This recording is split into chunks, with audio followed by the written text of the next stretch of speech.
So for anybody normal, I mean, let's just be honest, right? This is a white male-dominated industry.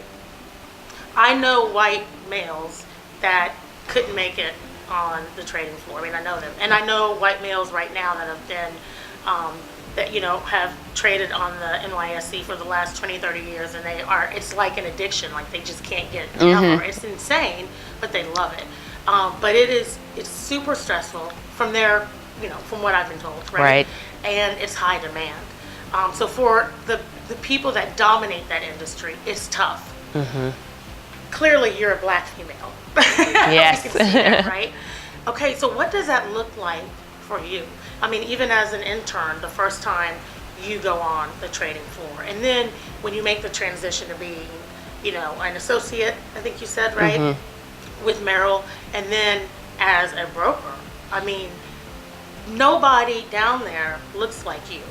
What does that feel like? What were you going through when you first, made that transition? Interesting. I did have the benefit of having other women on the floor, just no woman of color who was a broker.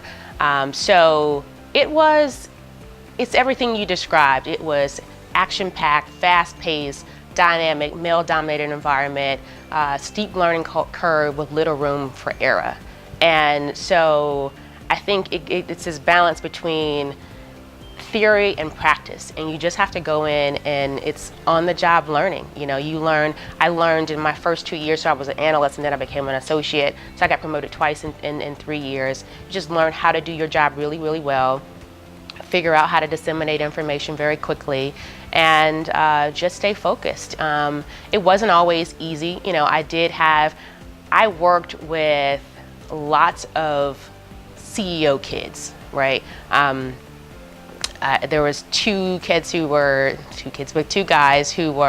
the sons of CEOs of major financial institutions, like major bulge bracket banks, a brokerage firm.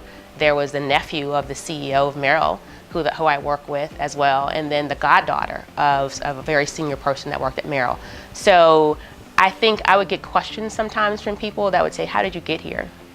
Right. I would tell them SEO, but I would say I interviewed. How did you get here? You know what I mean? Let me interrupt you there for a second. When they say, "How did you get here?" How did you receive that question? I mean, because how did you get here could mean either way with that, right? There's always these like micro inequities or microaggressions, but I think I always took that as it's not me, it's really them, because as I'm describing to you, these were people who were affiliated with CEOs and other things that I work with. So I think for them, they knew they got there because maybe of a parent or something like that. So it was just a typical question of, well, how did you get here?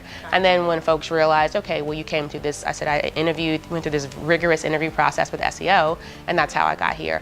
So I didn't really take it, I let a lot of things roll off my back. Which I imagine really, you would have to. You had to have thick skin. I mean, period. Working on the Florida New York Stock Exchange, pick your battles and let things go, because and not only just how for your own mental capacity, but in trading things were constantly moving fast. So it was an intense day from the moment the market opened to the moment the market closed, and so you didn't have time to belabor on things too long, particularly if you made a mistake. You had to figure out, correct it, and keep it moving.